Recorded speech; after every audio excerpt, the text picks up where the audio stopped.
Hello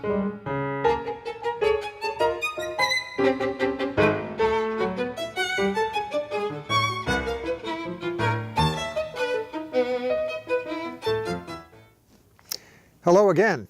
Welcome to another edition of Public Affairs, Public Access. I'm your guest host, David Hutzelman, and once a month or so we get together to talk about issues dealing with political philosophy, public policy, and sometimes even delve into some election kind of things. But generally I try to keep the comments on these issues analyzing them from a libertarian perspective. And of course, a lot of people ask me, well, what is a libertarian perspective anyway?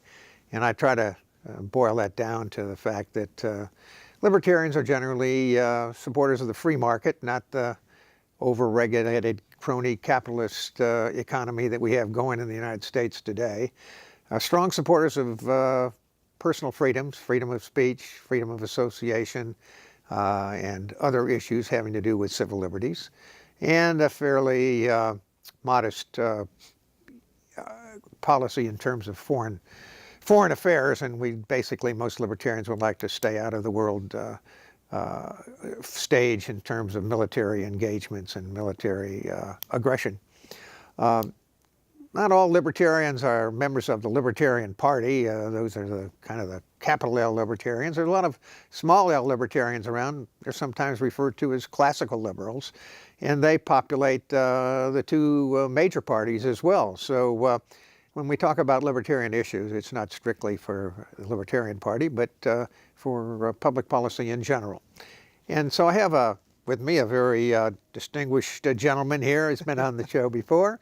He's now working, at least temporarily, as a full-time political consultant. It's Charles Blain. Thanks. Charles has a degree in political science from Farley Dickinson up in the cold climes of New Jersey. I guess we're not up in New Jersey right now. But anyway, he has also done a lot of work with Empower Texans and has been their Houston representative for some time now. But he's taken some time off to work in the actual trenches of the political warfare. So I've asked him to think about commenting on, there's evidently, although I don't keep up with all the details myself, there's quite a struggle going on from a general standpoint in the Republican primary this year with the fact that Governor Abbott was not able to get much of what he thought was important legislation passed in the last session or in the special agenda. So he's taken a more active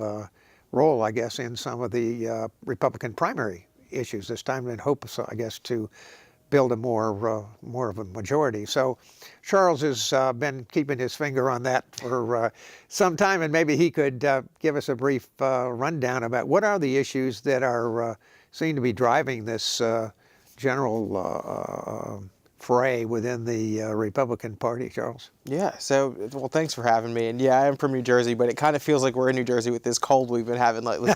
Yeah, for sure. But yeah, it's interesting. You know, you saw the dynamic during the legislative session of Governor Abbott and Lieutenant Governor Dan Patrick and other conservatives in both the House and the Senate pushing for a lot of different reforms like property tax reform, spending reform, union dues reform, school choice, all these different measures. And every time that they thought they were advancing one, issue, they got it through the Senate, it seemed to have gotten thwarted in the House. So that started this divide. Well, it's a divide that's been there for a long time, but it really highlighted that divide this session. So now you're seeing that carry over into the primary season, which is really interesting. As all this back and forth was happening during the regular session, and then we started to see that a special session would have to be called to then fix it, Governor Abbott said that he was making a list of legislators who were standing in the way of a lot of these reforms, and he was going to make sure to follow through on that list in the primary season. And now we're starting to see that. He's been historically very removed from a lot of these things. He hasn't, I guess, seen fit to go down in and try to identify individual candidates or anything. He's pretty much left public speak about who they wanted and then work with whoever got elected, right? Yeah, that's been his approach so far. As you know, I moved here in 2014 to work for his first campaign, so I kind of followed his. Oh, I didn't. Yeah, I thought I didn't may have realize you told were you working that, for but him. yeah. No. So, I followed his first legislative session pretty closely as I started working for Empower Texans at that time, and he was involved in the session, but in that primary, he took the approach that most Texas governors have often taken, which is not to get involved in primaries. And then this time, I guess he just kind of had enough and decided to get involved in primaries because he keeps seeing these a lot of the same people stand in the way of solid reforms that he and others are pushing. So he finally he made the effort and he decided to get involved, to throw his name in the ring and really start fighting for good candidates who he feels will help kind of further this agenda. And it certainly sent shockwaves when he did. Every news outlet from here to Austin was talking about the governor getting involved in primaries, and it seemed to have really shaken things up because people hadn't seen that happen before. Yeah, well, he seems to have, I mean, I don't look at opinion polls too often, but I think he has a fair amount of support within the state. And I guess if you were a sitting Republican representative from some district and you suddenly found that Governor Abbott had endorsed your opponent in the primary, which is what's happened in a number of cases, I guess the main one being District 134, that's got to be a pretty unnerving experience to do that. So, I mean, well, of course, he has some favorites to be elected, but even if you weren't elected, you have to worry about the fact that you're kind of on his radar or in his gun sights or whatever it is, even if you're going back to Austin again. Yeah, well, it certainly puts you on your toes, right? It makes you kind of think about what happened in the past and what's going to happen in the future, whether you return or not. So, I mean, it definitely, I think, opened everyone's eyes, and it changed the I wouldn't say temperature, the atmosphere in the legislature. I think a lot of lawmakers are looking at this and seeing that he is willing to get involved, and that they shouldn't be the ones standing in the way of his or others' reforms, because they might be the ones kind of in that line of sight next time. And I think it's refreshing. I think it's going to do some good going to the legislature next session, because you're going to start to see I hope you start to see solid reforms getting pushed through, or at least getting the chance to be heard, because people are going to know that if they step in front of this legislation that he wants or others want, it might cause an issue. And the thing is, it's not legislation that's anything on the fray. He's pushing things like property tax reform. I mean, he released a paper on his new property tax proposal last week, and he cited that since 1997. Texas property tax collections have increased by like 100, I think it's like 190% or something along those lines. Absolutely absurd. So these are things that, average Texans want to see done. So it's not like he's asking for anything crazy or out of the ordinary. He's just asking for solid reforms that'll benefit everyone. Well, maybe you could give us a little condensation of what that property tax reform issue that he put out, what does that entail? Yeah, I assume it entails a cap on property taxes from some way or other, right? Is there a cap now, or is there not a cap, or are there so many exceptions that it really doesn't make any difference? Or it's like, so I mean, so many exceptions that it certainly feels that every year they're just doing whatever they want to. If you go talk to a lot of these homeowners, and that's what they say, they don't see any of the exemptions that they get or anything like that. They just feel the burden of the increasing tax or the increasing appraisal. So what his proposal would do, I think the biggest part of that proposal that everybody's been talking about, is it would cap the year-over-year growth of property taxes at 2.5%.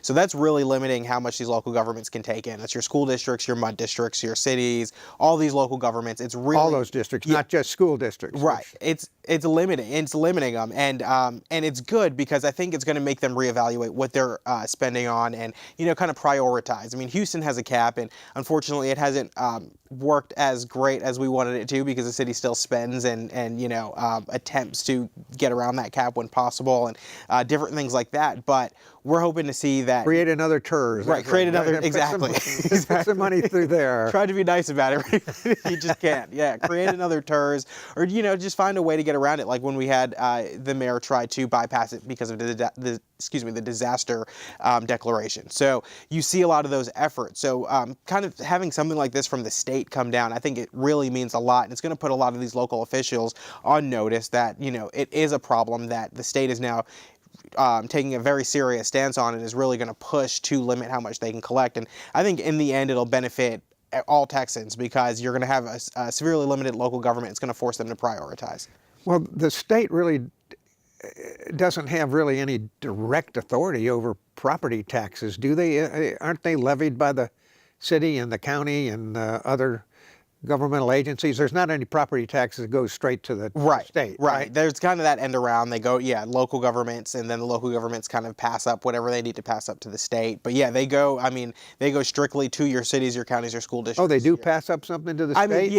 Every there's a little bit that goes. I mean, even if you look at kind of like the Robin Hood tax where the schools that's a school district, though. That's a school different district, than, right? Yeah. If you municipal. Look at, so I can see where the state has a much more active role in the issue of education, because there's so much that's dependent at the state level and the federal level. But presumably at the municipal level, that would be something that you might think that the state would keep their hands off that, and they wouldn't think it was their prerogative. Right. When you think so, but when you think about it, I guess it's ultimately the state's job when these local governments do get out of control and do continue to take or just overburden the property taxpayers or just general constituents as a whole. The state sees it as a responsibility to kind of stop that and limit it a little bit, because they do have the ultimate authority over the cities. So I think that's what they're doing here, is trying to exert that authority and say, you guys have been increasing property taxes nonstop for years. I think 195% in 20 years. It's time for some change. It's time for something to happen. So now they're kind of exerting a little bit of that influence and putting cities and school districts, counties, and everybody else on notice. So I guess they have the constitutional authority to cap municipal revenues in some way or other. Huh? In some way or other, yeah. And you hear a lot of local officials argue otherwise, though. They say, that they're completely autonomous and they shouldn't have to deal with that. But as we've seen this last session, the state definitely feels differently about that. There's some other of those autonomous issues that are going on right now. I guess the Supreme Court is currently hearing something about the plastic bag ban in Laredo. I briefly heard about that. I haven't been following that very closely, but I did hear that is going up to the Supreme Court, which is really interesting to see that. I guess I don't understand what the initial argument was to kind of spur that. I guess someone was arguing that the city was violating their right to, have a plastic bag. Yeah, well, that's right. They were violating the right to have a plastic bag. A lot of people like plastic bags, and people have made the case that some of the other bags that people are using are really unsanitary and cause problems, and that now some stores, I think, have started to charge you for certain plastic bags. If they're of a certain thickness or something, they can charge you extras because it's not part of the bag. Yeah, well, we're lucky that we're not California. I actually was just reading an article before that said that they have passed a bill, or either they're in process of passing a bill, that would fine and even at the severest penalty jail waiters or waitresses who offer plastic straws without the customer asking for them, because it is they're kind of, forcing this the plastic straws onto people, and obviously everyone's concerned about the environmental impact of the waste. Wow. So I don't know if that passed or if they were just mulling it over, but we haven't gotten that far yet, which I think is good. Yeah, well, I listened to Thinking last year when I went to that legislative review. There was the issue of plastic bags did come up, and I think the point was, hey, we already have laws against littering. I mean, you throw those plastic bags out, you're subject to a fine or whatever else. And now I know that doesn't work 100% of the time, but I mean, I guess you could almost dovetail that back to gun legislation. I mean, you shouldn't be able to buy guns because, somebody might kill somebody with a gun. Like you shouldn't buy a plastic bag because you might throw it out the window of your car and get caught on these barbed wire fences, and it looks like hell when you're driving through the country. But I mean, there's definitely an issue there. Yeah, once you open that door, it's like, where does it end now? Yeah, exactly. It's hard to make those lines. Yeah. But, well, okay, so that would lower all of the school district and the municipal taxes to an annual increase of 2.5%? It would limit it. So yeah, Limit so it. they couldn't do an increase that's larger than that without voter approval. So it would have to go to the voters in that district to approve. They have to make the case that they need more money for whatever Oh, I reason. see. Okay. So kind of like Houston's right now, where I think it's population and inflation or 4.5%, whichever is lower. And if they want to go above that, they have to bring it to the voters.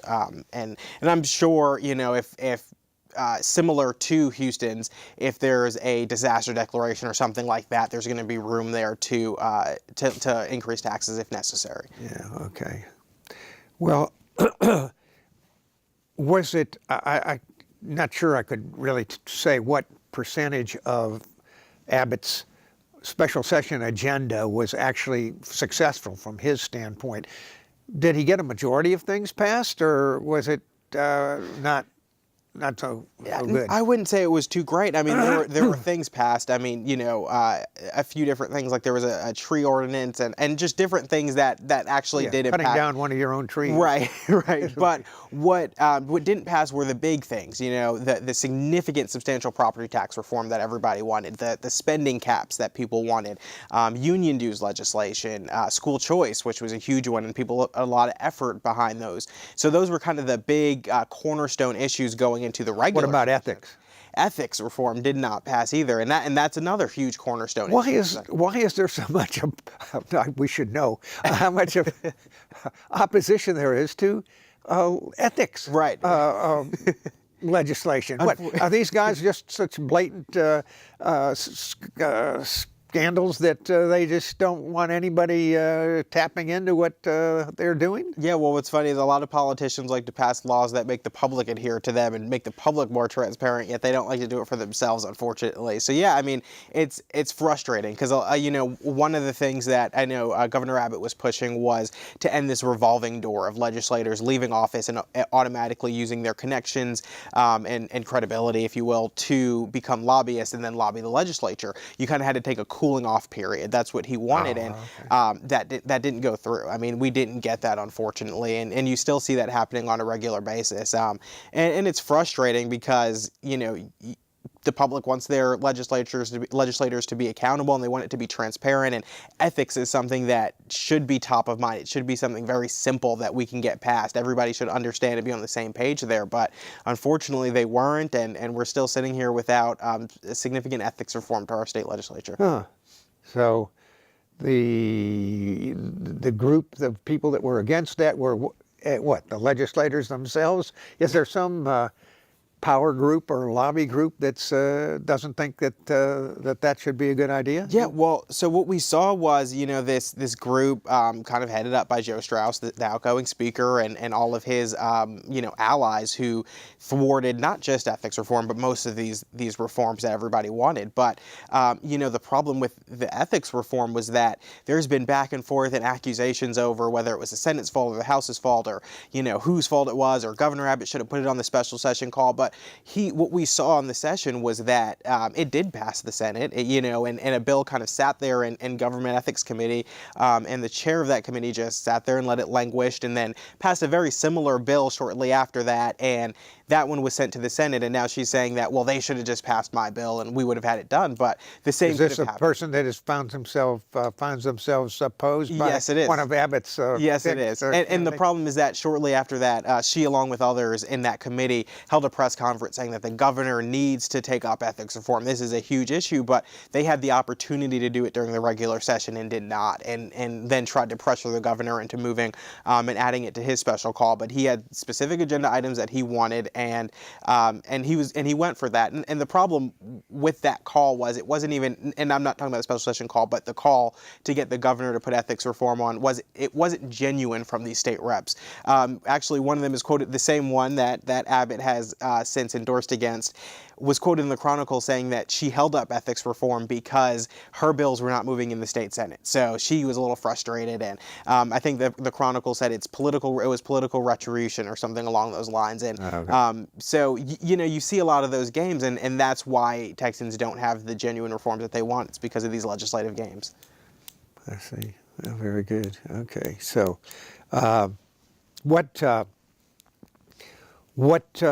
changes would we as ordinary taxpayers expect to see if most of these things that Abbott was interested in passing, and they are his group of favored candidates, is winds up being elected during the primary. Yeah. And of course, they still have the general election to go. So I mean, it's Yeah. not a drop dead certainty that Right. anybody that's even backing is even going to make it to Austin, quite frankly. But there's a lot of safe districts, I guess, safe Republican districts that it will make a difference. So it sounds like there's almost, if that's successful, there could be like a sea change of policy in Austin. And that's what everybody's saying. That's why everybody's looking at this primary now. With the speaker leaving, it kind of leaves this little bit of a vacuum, if you will. And there's going to be a new speaker who's likely going to be more conservative than the last. And if you see enough changes in these seats, there could be significant policy reforms, policy outcomes of that. So take school choice for instance. We saw that get killed numerous times, and unfortunately, the chair of the Public Education Committee, who was kind of the blockade to school choice, does not have an opponent there's some funny games going on up in Kingwood where he sued to get his opponent off of the ballot, and so there's a lot going on up there. But it seems as though he might be going back, and so if you see significant change in some of these other seats, though, we can see things like school choice, we can see things like property tax reform, which I think Texans would feel almost an immediate impact from. We would see spending caps so that state spending would come down. We would see union dues reform, which was on the special call, which would stop these government agencies from collecting union dues and then remitting them to the public employee unions. So you would see a lot of significant changes that could save money and generate money for Texans by keeping it in their pocket and allowing them to spend it elsewhere. So I think this primary season and then this general election are incredibly important for that reason, because we can see some significant change next legislative session if everybody puts in enough work in these next few months. Yeah, I see. Well, I mean, things that are like taxpayer relief, I mean, it's kind of you can't consider that to be not a popular issue, but the lobbies against that have to be what? The school district bureaucracies and the municipal bureaucracies and the Texas Municipal League and all these people that are raking the money in every time our appraisal goes up by 10%, our taxes go up by 10%. Texas Municipal League, Texas Association of Counties, Texas Association of School Boards, Texas Association of School Administrators, all of these kind of niche groups that really exist to further the interests of the elected officials that they represent, that pay their membership dues to this organization. So yeah, those are the people that we see standing in the way of it, and we also see local officials. Our own county judge here in Harris County had testified against the property tax reform measure just because they feel that it would restrain them too much. And unfortunately, I think most people don't find that as a problem when you restrain government a little too much. I think cutting back on how much they're getting, the average person is okay with that. The average person is okay with seeing government get a little bit of less money from them. So you see a lot of these local elected officials, and you see these organizations that represent them out there advocating for against property tax reform. And even, within the city of Houston, when it comes to speaking about property tax reform within City Hall, we've seen, time and time again where they discuss City Hall as if they discuss property tax reform as if it's a joke. I know numerous senior level staff in the mayor's office have equated property tax reform to the cost of a latte, and things like that, as if it wouldn't make a difference to the average person. So, they always have to pass up 0.003 mil reduction, so that when they get reelected, they say, "Oh, well, we voted for property tax reductions." You're right for your latte reductions. So yeah, you're right. Okay, so I see how that's going. So, will you be planning to get more involved with the legislature then after this primary election, or even the general election season is over? Are you going to stay in the political consulting business? You know what I'm going to do? I'm going to go back to focusing on the city of Houston, writing about what's going on at City Hall, writing about the issues that we deal with here in Harris County and the city of Houston and all of our local suburbs. That's kind of what I want to do. The legislature doesn't interest me as much as what happens locally, because as we often talk about, that's where you feel the biggest impact. That's where you feel the most immediate impact, and that's also where you can have the most change with kind of I wouldn't say less effort, but you see more direct change from the effort that you put in. So I'm going to go back to focusing on that and leave the legislature to the others. They can deal with that. And if there are issues that arise that deal with the cities and the legislature, I might insert myself into that process. But I see. Okay. Very other good. than that, I think I'll be focusing here locally. Oh, well, that's good to hear, I guess. As a fellow Houstonian, I'm glad to see that you're motivated in that direction. One of the things that's going on with the city of Houston, I guess what's a good segue to talk about, other things that are going on in the city of Houston that you may be getting involved in. But there seem to be quite a number of lawsuits that are proceeding up through the state's docket that would have some tremendous effects on the city of Houston and their ability to raise revenue. And most of them, or not most of them, but several of them have to do with challenging the ballot language that the city uses when there's a proposition on the ballot. They put something on the ballot that can, in some cases, give voters the opinion that the exact opposite of what is actually being voted for. I know the term limits one is one like that, where they said, "Oh, this is a legislation to limit the terms of whatever consummate." Right. So instead of whatever it was, 4, is it 4 now? Now it's 2 4-year terms now rather than 3 2-year terms. Yeah, so really it extended their ability of public service from 6 years to 8 years. Right. But it didn't say that in the ballot. It says, oh, we're going to limit the thing. And so when anybody usually sees things that say limit this or that, it's fairly popular with a lot of the voters. Also, it didn't say on the ballot that some of the elected officials, our city council members who had, I think it was on their first term, would then be eligible for the 2 4-year terms, so therefore could serve 10 years. So they don't tell you things like that. They kept that stuff out of the public discussion. But I mean it's really frustrating because, as you've said, Houston time and time again has done this, kind of dance around the ballot language. Let's kind of, massage the language to get the result that we want. And the Texas Supreme Court has numerous times struck it down and either told them to rewrite the ballot language or call a new election, kind of like with the rain tax provision. Have they done that now? Is there one case? Well, the rain tax, they were supposed to call a new election after the Supreme Court said that the language was misleading, and they are still collecting it and have not called a new election. And the Supreme Court told them to call a new election? Yes. So they're still collecting it, and the argument there is that City Council they called for the election for the rain tax, but at the same time they had to pass an ordinance that would have allowed the collection of the taxes. So it was kind of completely different from passing the tax and then the mechanism to collect the tax. Okay. So they're saying that since City Council passed that mechanism to collect the tax, it's still in place, so they got to keep collecting it until I love the way they can do that. I wish the average person could dance around a court ruling like that. Yeah. Well, the original objection to the ruling on the rain tax was what? That it wasn't called a tax? It wasn't. They didn't identify that it was a tax in the ballot language. They said it was a pay-as-you-go fee, and it seemed as though it was kind of a user fee. So it would be your choice if you wanted to use that service and pay the fee. And I think that was the argument from those in the case. And if you want a sewer going to your house, you got to pay that fee. And I think, and the Supreme Court kind of ruled the same way that they do with most of this language.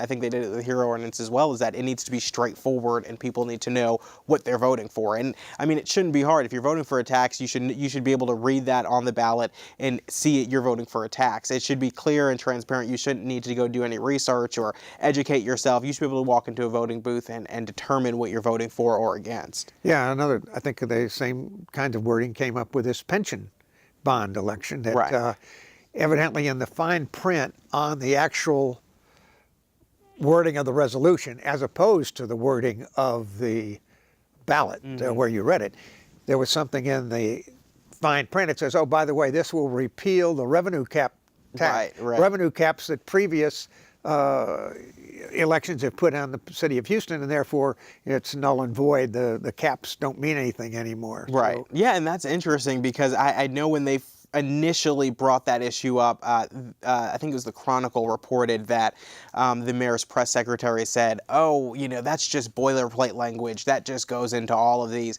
But seemingly it allows for kind of the repeal of the cap to fund whatever payback they have to pay for these bonds. And now, right. whether that holds up in court or not, I don't know. I'm not an attorney, but it certainly seems, if you read the language just for what it is, that it is kind of wide open there, and that they're able to do that. So it's going to be interesting to see how that case proceeds. They allowed the city to continue with the sale of the bonds because the case was brought up kind of shortly before the bonds were sold. I think it might have been within the same week or something. So they let that go forward. But I do believe they are going to still hear that case and take it to trial, and I'm excited to see what happens with that. Yeah, the revenue cap couldn't be violated without a vote by the people. Right. And so if you don't tell them when they're voting for something that, oh, by the way, this is a repeal of the revenue cap that you voted for 4 years ago, that's got to be underhanded, to say the least. Right. And what's interesting is that, they argue that that isn't what they were trying to do, but just months before that... Oh, just an unintended consequence, right, yes. Right. But just months before that, they made the attempt to repeal it, when after Hurricane Harvey, and Turner said, we're going to, increase taxes because we have this window to do so because of the disaster declaration. And he dropped that. Yeah, and then he dropped that after the public backlash. Because they told him he could put it in the print on the he found a new way to do it. Yeah, right. Yeah. Oh, wow, that's pretty bad. Well, in that original, what was that called? The HERO ordinance? Was that another misleading language thing that they put forward? What was interesting with that was that they passed it, and then a group of activists did a petition to repeal it, I believe. And they had enough signatures. They submitted them to the city secretary. City secretary validated them and then invalidated them. And it turns out that the mayor had struck a number of the signatures because of one reason or another. They took her to court, determined that signatures were valid. And when they went to go create... This is Anna Russell they took her to court? No, they took the city of Houston and the Mayor Turner to court. Oh, okay. I mean, I'm sorry, not Mayor Parker to court. Oh. And won, and it said that the signatures were indeed valid, and they had to move forward with an election. And when they did that and began crafting that ballot language, and I remember I was sitting in City Hall the day that they were doing this. They voted on the ballot language, and Andy Taylor came to speak at City Hall, and he said, this language that you have here, it's misleading, and it's not going to hold up in court. And the Mayor Parker made some rude statement to Taylor, and next thing you know, they ended up taking the city to court over the language before the vote actually happened, and the court ruled in their favor, saying that yes, this language is misleading. And I believe what it was that with the original language, if you would have voted yes, it meant no, and no meant yes. Yeah. So they were saying that yes means to mean yes, and no means to mean no. It has to mean no. So it was just another attempt to try to thwart the voters and get what they want without actually telling them what they were going for. There's also a couple of, I guess, propositions that seemingly had enough signatures to qualify, and yet the city decided to sit on them and not validate the fact that they were valid, and those signatures were in 3-4 months before the election ever. And I think one of them had to do with changing the pensions for the city employees to a defined contribution plan as opposed to a defined benefit plan.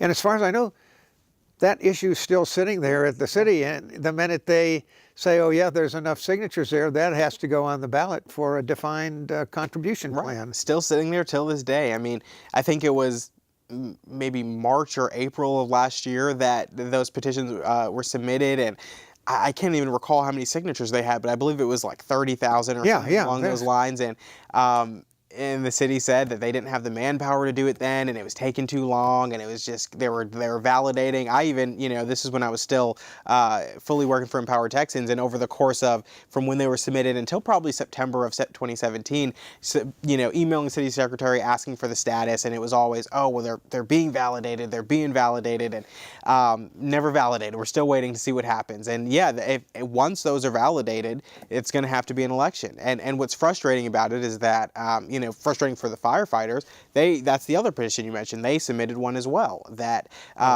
would have asked for a pay parity, and their petition's still sitting there too.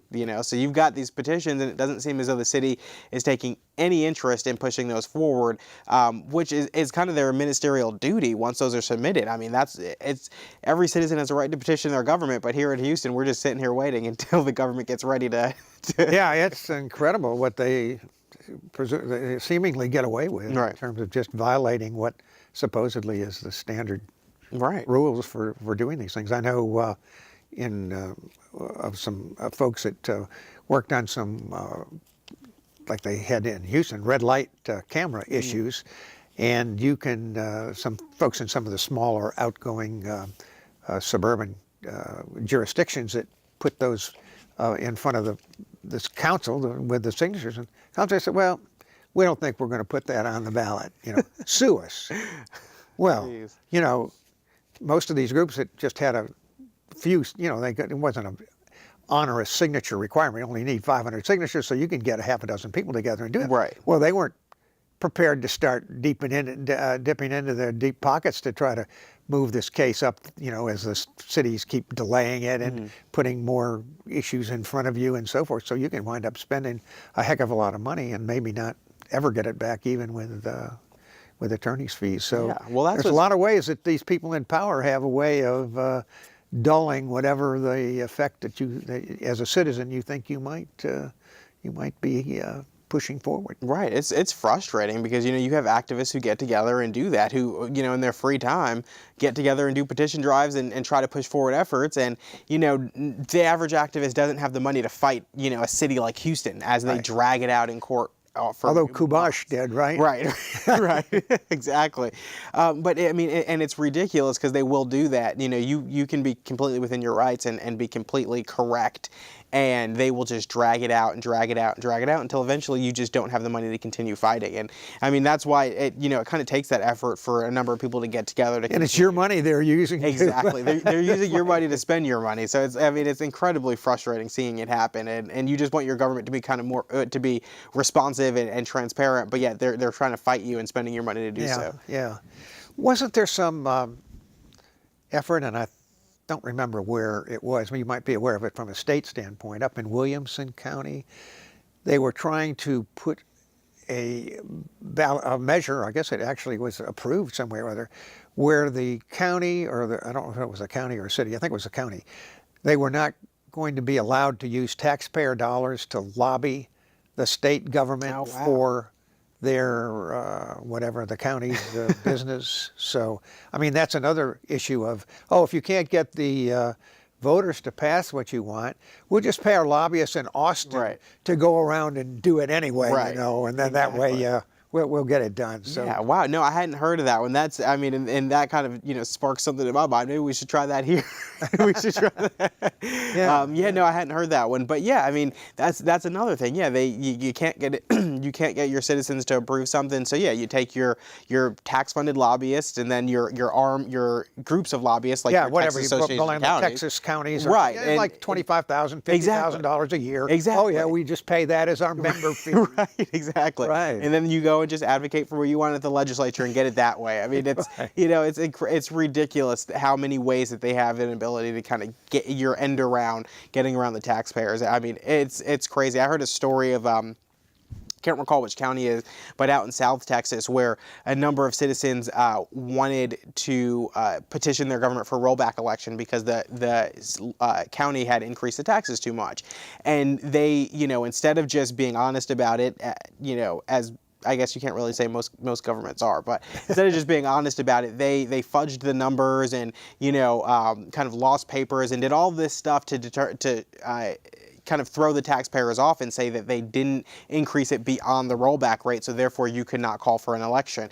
And they sued the county, and I know that the case may still be going on, but originally the judge ruled in their favor, saying that the county did, lie and falsify information to get away with taxing you more than they should have. And I think the county appealed, and now they're still in this back and forth fight, but that's out in South Texas. I wouldn't be surprised if that happens all over the state. Yeah, wow. Interesting. Yeah. So, yeah, once you're in charge of the books, all kinds of interesting things start to happen. I know. Right. So, I guess we're kind of exhausting these municipal and state issues. What do you have commentary on the national scene these days? Anything to share with us on that going on? Not so much. I try to follow it, but it's just it's a completely different beast, circus, and for it is sure. a circus. Yeah, 100% a circus. So I think to keep my sanity is when I try to continue to focus on the local and the state level, because the national is just absurd. It's absurd. But I know you're involved with a lot of stuff. So what are your thoughts? Oh no, I try not to get too involved with that stuff. Yeah, I don't blame you. But there's a couple of Republican legislators that are. Yes, Ted Poe is retiring. Right. And so that's an open seat in Harris County. Yeah. Any other people that are? There's open seats coming in Harris County? Not so much in Harris County that I'm aware of, but I know that Ted Poe race is, it's really a hot race. They've got, I think, 9 candidates running in the Republican primary to replace him, and that's likely where it's going to be decided because of the way the county is shaped. The district is shaped. They have, it's a very odd U shape that goes around Harris County, but they have areas like Humble and Kingwood, Atascocita, so, very solidly conservative areas. So it seems that that's going to be decided in the primary, but it's a 9-way race. You have some very, very interesting candidates in the race. I'm really excited to watch that one and see what happens there. I actually live in the district, so I'm watching it very closely. So I'm excited about that one. Okay. Well, is there anything really, though, that when you say you live in the district, so you're watching it closely, well, presumably so you can vote. Right. But what, the ability of these legislators to actually cause something to happen that would be beneficial to you and your district? Not so much, and that's I don't have much interest in keeping up with my representative. Right. He's kind of irrelevant, as a matter of fact. He's going to do where the power is being brokered down through the channels. And it's like you go to a lot of these forums and they talk about the community issues, but really what the issues that they want to talk about and the issues that they're going to affect are things like national security and defense policy and tax policy and all things that don't necessarily have an immediate or direct impact on us living in the district. So yeah, it's interesting to follow it, but yeah, they seem so far removed, and they really are so far removed and focusing on issues that just do not directly impact my life. But exactly, that's a problem. And of course, yeah, I think it's generally recognized that the distance between where the decisions are being made about things that affect your life and there's such a gulf of people and barriers and influence between that you very little.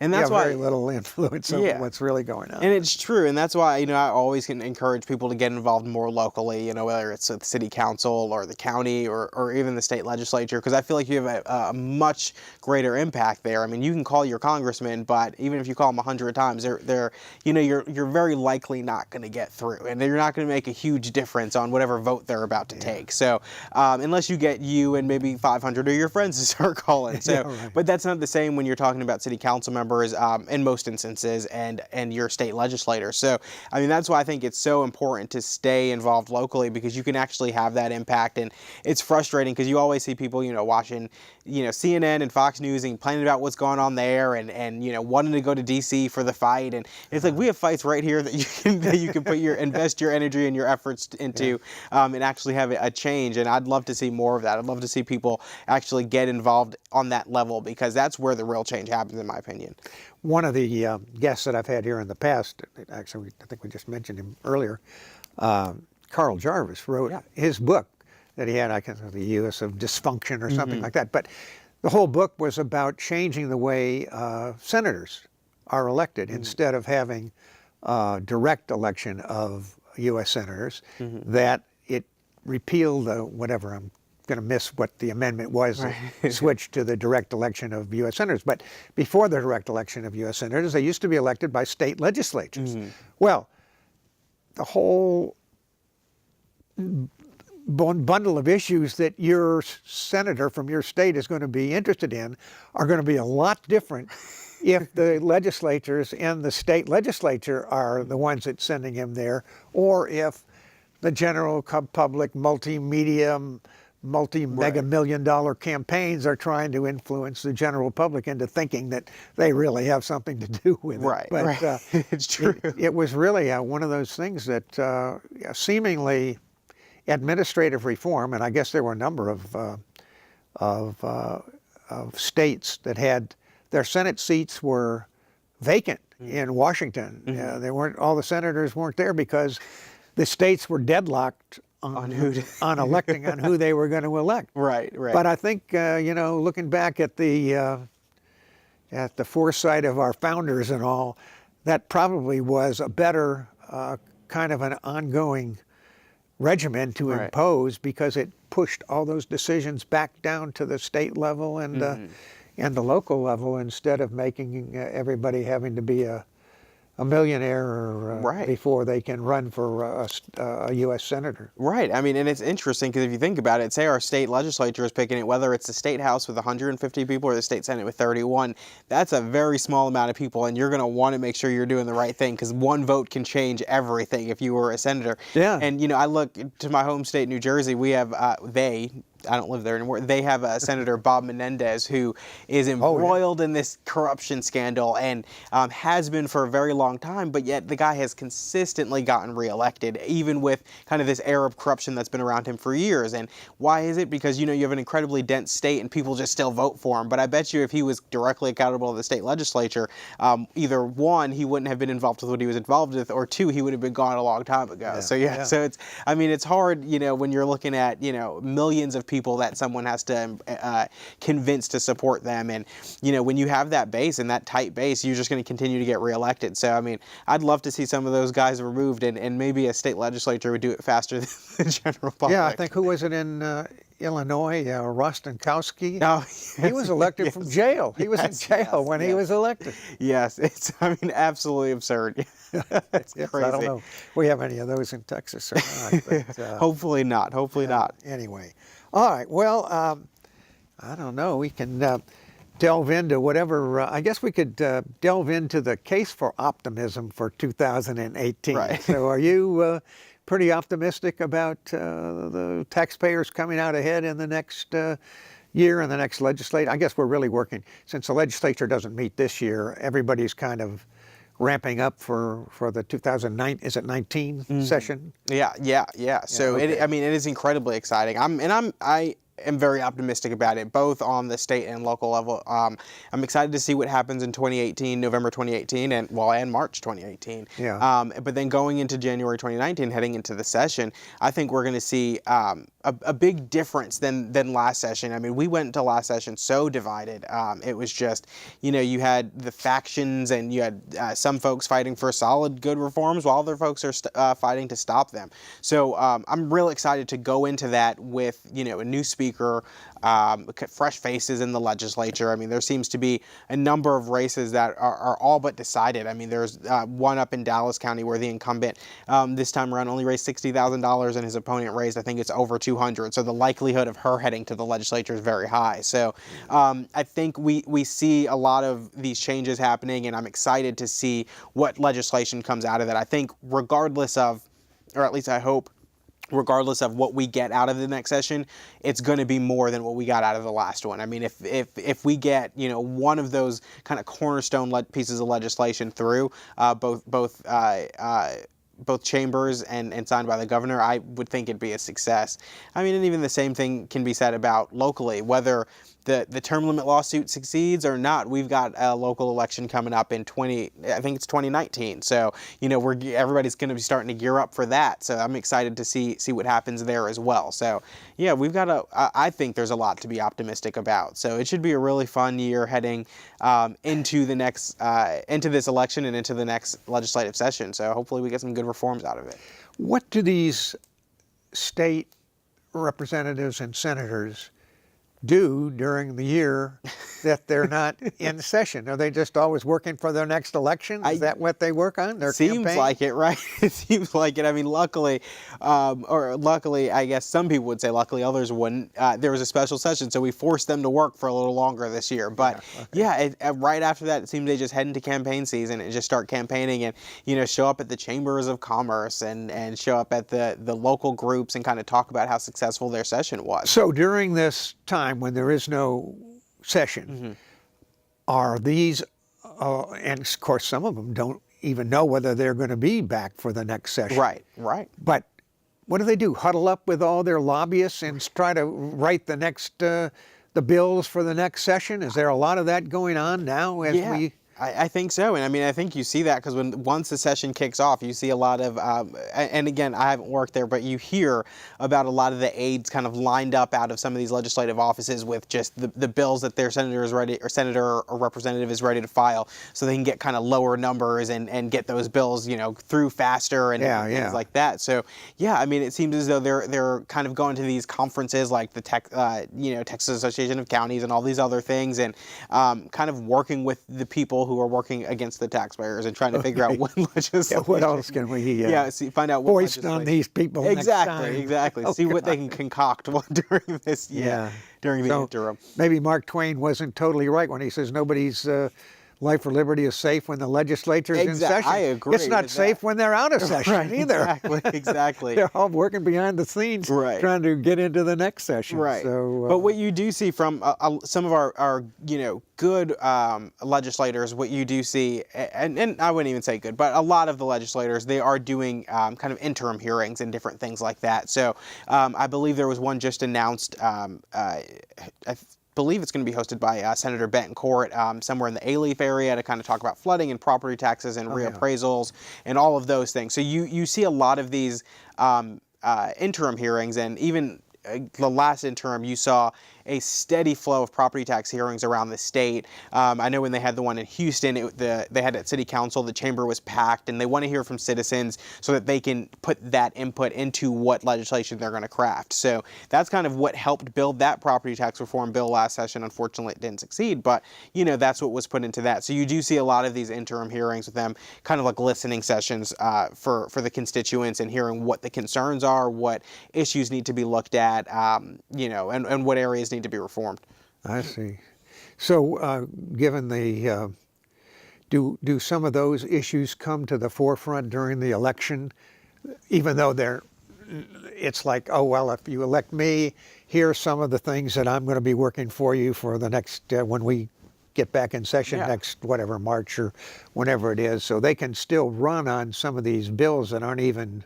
I mean, they run on issues, I guess. They're not bills yet, but the issue is, I'm going to enter this bill to limit property taxes to 2.5%. So therefore, vote for me, even though it's not, the bill isn't in the hopper yet. But if you want, I promise you it will be. That's what they say, right? Look, I promise you it will be. But I think it works both ways. So they're running on what bill they may pass, but a lot of them are also running from what bills they voted for or they passed because they don't want to be held accountable to them, or what bills they didn't vote for and voted against. So a lot of them are running from kind of their records.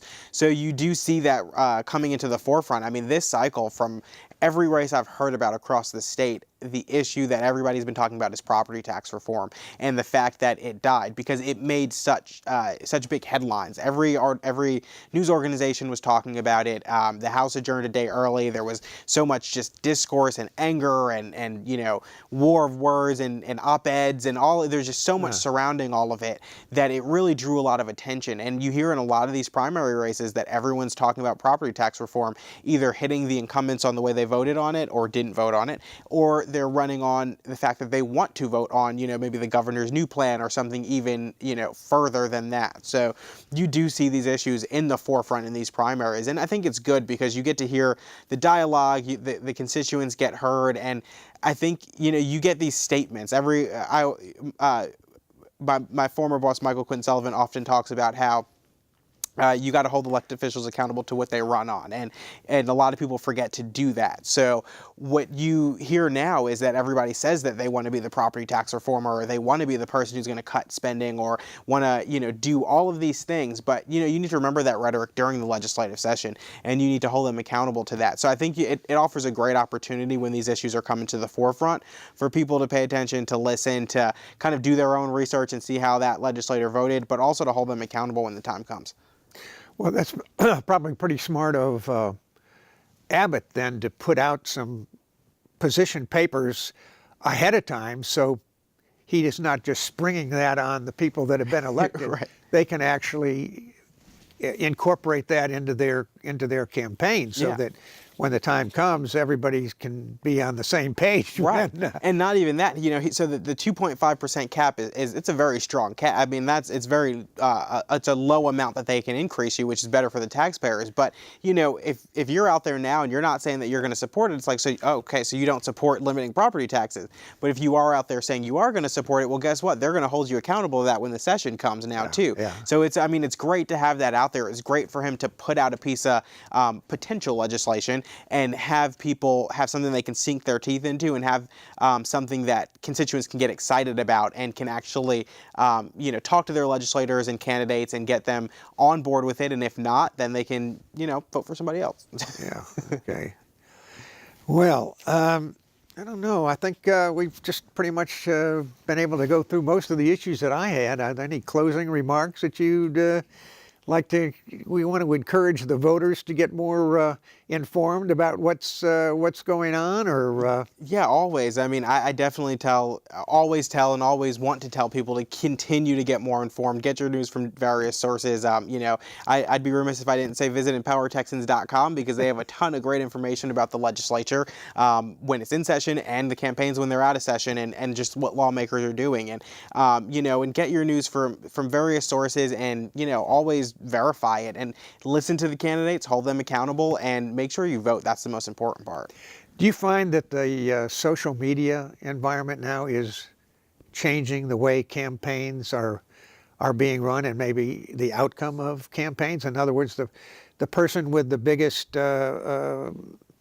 media budget is not necessarily the ones that are getting out to touch on a individual basis the actual voters. I think so, and I think so. It's cheaper to actually be a more visible candidate now than it's been in the past. Right, it's cheaper, and it allows your word to get spread so easily. I mean, you can now take, in an instant, a clip from the legislative session of you fighting for something, and put it on your Twitter or on your Facebook, and instantly share it to thousands of people, rather than, clipping something and cutting it and making it into a TV ad and all this other stuff. So now you can really share what you want to say. You can share, videos, pictures, whatever the case may be, policy proposals, and really reach a wider audience and really gain that support. But also for the activists, it's good too, because when they're, following the legislative session, you don't need to be in Austin to reach your legislator. You can just kind of tweet them. And there are a lot of activist groups that have worked on kind of doing these, I forgot what they call them, but they're pretty much tweet storms. Essentially, they get all of them tweeting the same thing. I guess our current president has popularized the tweeting storms, hasn't he? Certainly. Whatever, so. But yeah, they can all just kind of hone in on one person and encourage them to vote for or against something, or take a look at something. So I think social media is extremely beneficial to the legislative process now, but as well as to the campaign process. Yeah, not only that, if you get in there with some kind of a teaser that gets you can always have links to other things. So if the people that are really interested in that particular topic can branch out and look at all kinds of other impacts or groups that are either supporting or not supporting this particular point of view. Right. So you can, it's a lot easier to be a lot more informed as a voter than it used to be. we used to have, if the League of Women Voters didn't tell you about it, you knew very little about what was going on. Right. So they went. Well, anyway, Charles, it's been a pleasure Thank to you. have you here tonight, and I certainly appreciate you coming in and visiting with us. And so we'll just sign off for this edition of Public Affairs Public Access, and hope some of our viewers will join us again. Maybe next, actually, I think the next time we have a thing is in March, March 15th or so, and maybe you can come back and visit us again then. Would love to. Thanks you for being having me. here. Thank Okay. you. Thank you.